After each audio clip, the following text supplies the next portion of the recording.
سورہ نمل کے اندر واقعہ ہے آصف بن برخیہ کا کہ آنکھ جھپکنے کی مدت میں تخت بلقیس آیا۔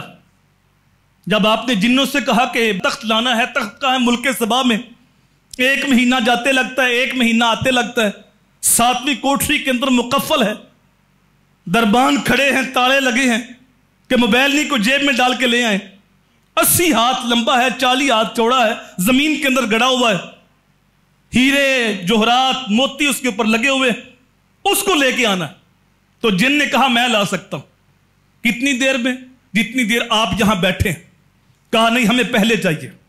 قرآن پڑھیے، قال الذی عندہ علم من الکتاب، وہ اٹھا جس کے پاس کتاب اللہ کا کچھ علم تھا، زبور کی کچھ ایتیں جانتا تھا۔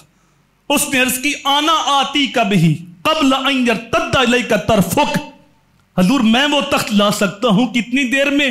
آپ آنکھ جھپکے تخت سامنے پڑا ہوگا، اور ابھی آپ آنکھ جھپکتے نہیں، تخت وہاں موجود تھا، اور آپ فرماتے ہیں ھذا من فضل ربی، یہ تو میرے رب کا میرے اوپر فضل ہے، جس نے میرے امتی کو یہ شان دی کہ 2 مہینے کی مسافت آنکھ جھپکنے میں طے کرتا ہے۔ یہ شان ہے خدمتگاروں کی، سرکار کا عالم کیا ہوگا۔ آپ جانتے ہیں کہ حضور صلی اللہ علیہ وآلہ وسلم باقی نبیوں سے افضل ہیں، اور حضور کی امت باقی امتوں سے افضل ہے، اور حضور کی امت کے ولی باقی امت کی ولیوں سے افضل ہیں۔